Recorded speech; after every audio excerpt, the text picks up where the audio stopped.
Acho que não vou me dar bem nessa prova de história. Em história eu sou bom. Qual é a tua dúvida?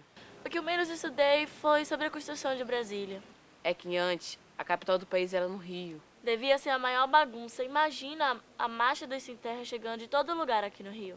Nessa época não existia sem terras. Viu como eu sou ruim em história? Lembra do que o professor falou? Brasília é da mesma época que a Bossa Nova. E eu lá sei alguma coisa sobre bossa nova? O músico aqui é você. Você sabe tocar alguma bossa nova? Não. Tá botando tanta banca, deveria saber. Tá bom. Você tira mais de 8 nessa prova, eu aprendo uma Bossa Nova e toco pra você. Combinado. Brasil, meu Brasil brasileiro, meu mulato isoneiro, vou cantar-te nos meus versos. Abre a cortina do passado, tira a mãe preta do cerrado, bota o rei Congo no congado. Quero ver essa dona caminhando pelos salões arrastando o seu vestido rendado. Brasil, pra mim.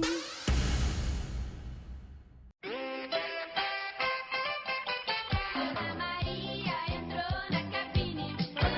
Anos 50. Menina biquíni. Governo JK. E é decente, 50 anos em 5. mas ficou sensacional. Implantação de indústrias. De bolinha amarelinha. Desbravamento do país. Ana Maria. Brasília. De bolinha amarelinha. Biquíni A vitória na Copa do Mundo. na mão se escondeu. E o reconhecimento internacional do cinema novo.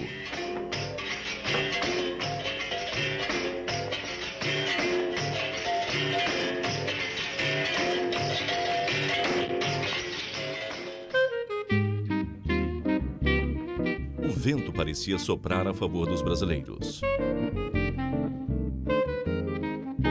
Nesse contexto de euforia, surgiu a Bossa Nova.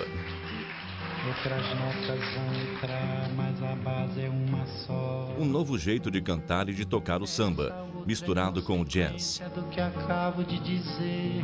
Letras leves, Como eu sou a consequência inevitável de você. modo de cantar mais falado, Quanta gente existe por aí que fala tanto e não diz nada.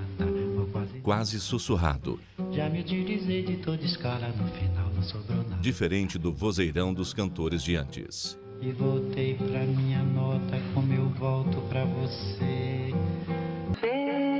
Primeiras reuniões. Casas dos músicos de classe média da Zona Sul do Rio.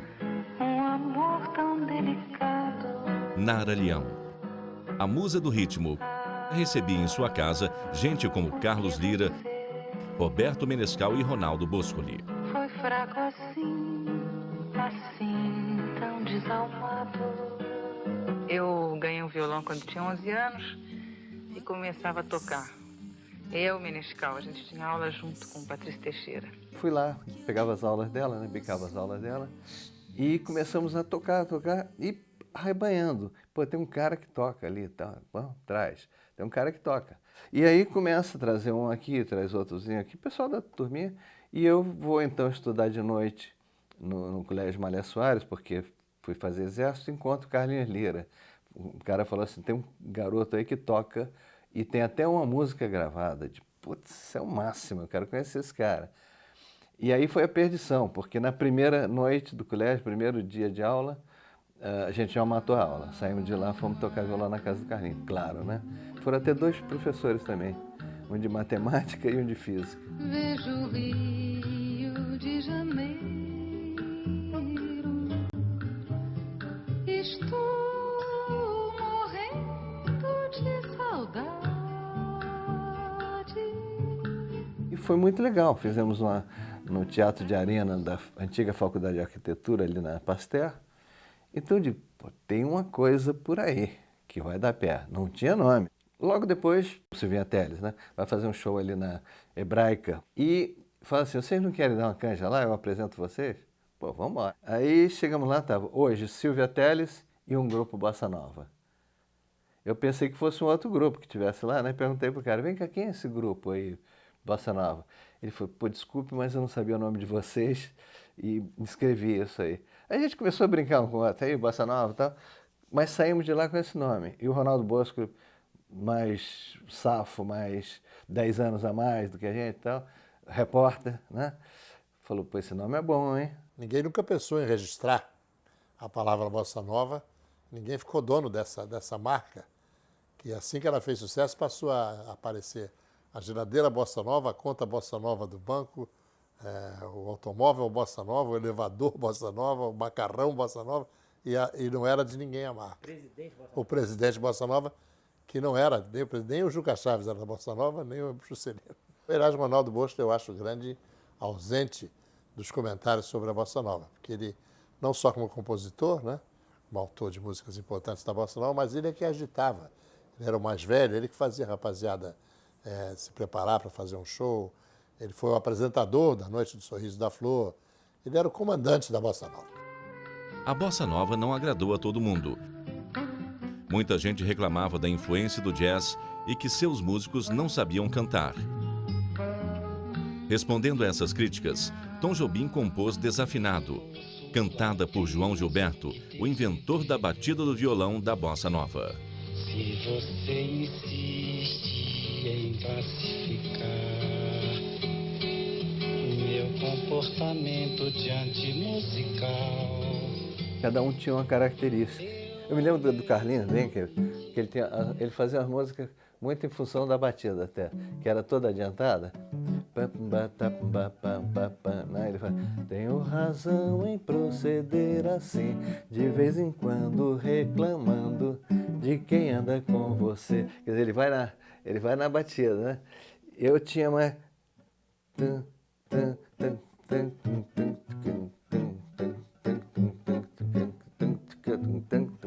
Né? Então eu tocava as músicas todas assim. Aí o João vem.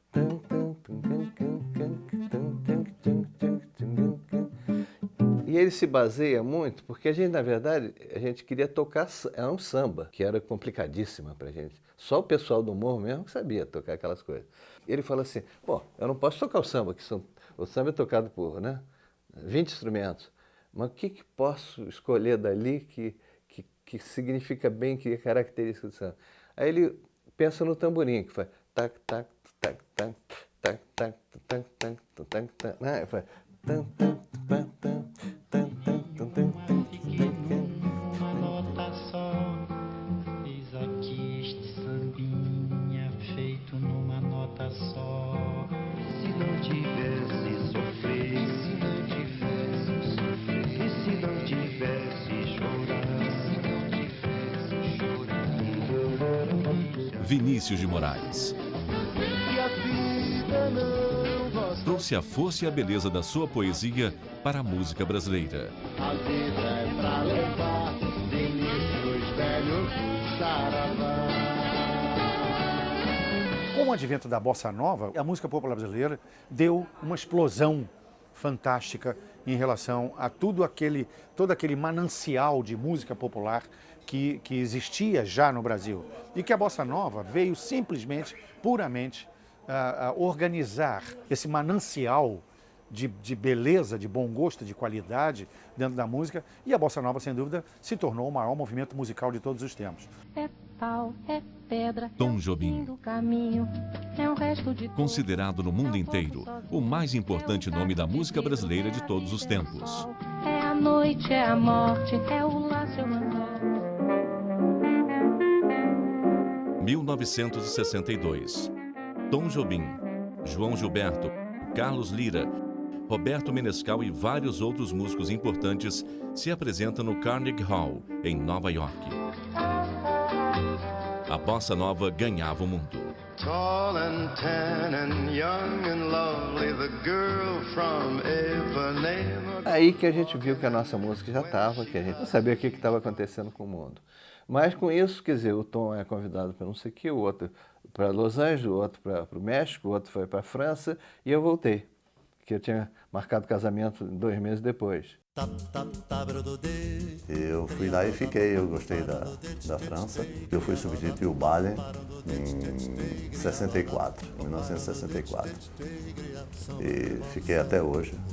Agora eu quero que o Brasil saiba que eu existo e eu quero mostrar meu trabalho. É só cantar comigo assim, tim, tim, da cum, tim, quen, quen, glio.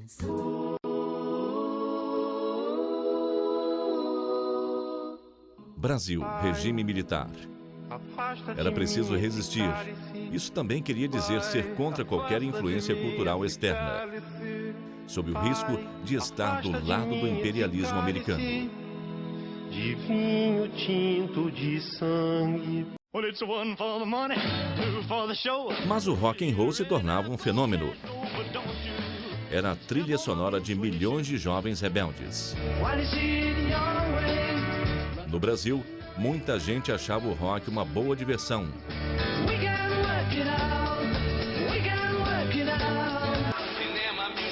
Nascia a Jovem Guarda, um movimento musical bastante popular entre a juventude.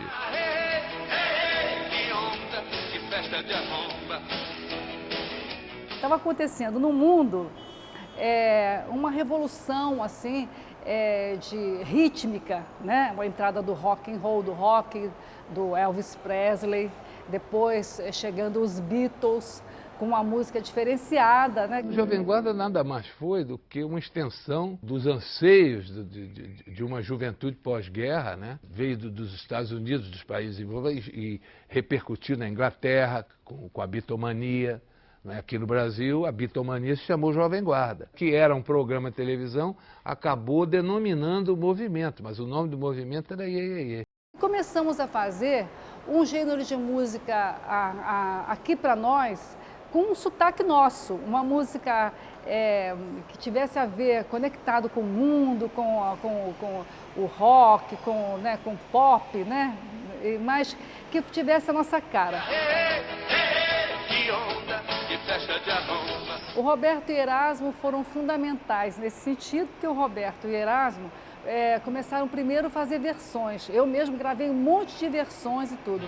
Sempre a cantar, Sempre a cantar. vamos deslizar. Vamos deslizar. E quem não souber, E quem não souber, eu vou ensinar. Mas o primeiro rock nacional foi feito pelo Roberto e Erasmo, que foi o Parei na Contramão. Parei na contramão.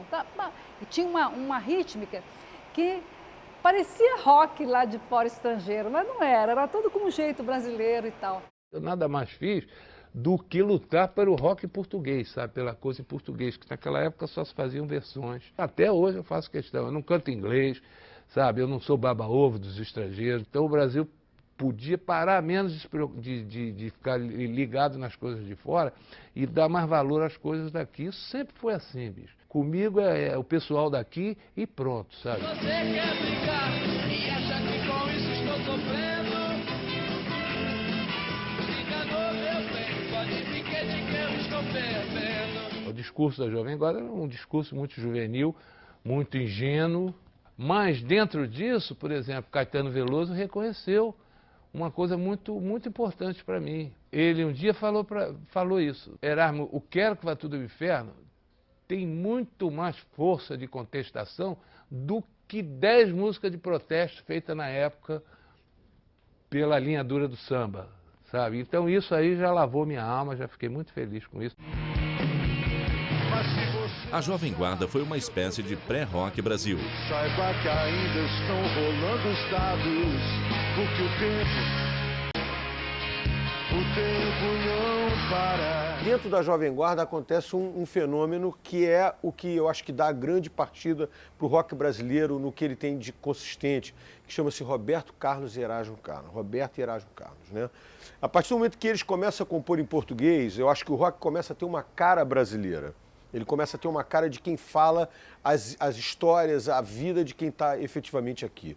Isso é fundamental, porque antes você está o tempo todo querendo completar o som das frases da música americana para completar uma ideia. Aqui não, quando ele começa a compor em português originalmente, a música é que tem que se adaptar. Eu tô perdido, sem pai nem mãe, bem na porta da tua casa. Então a geração da gente, dos anos 80, ela acaba traduzindo de uma maneira diferente e, novamente, ela faz o mesmo papel que o Roberto Erasmo desempenhou nos anos 60, que é, novamente, achar uma identidade de linguagem brasileira para uma sonoridade que é internacional, que é a do rock. Nessa tela do Senado, cheira pra todo lado.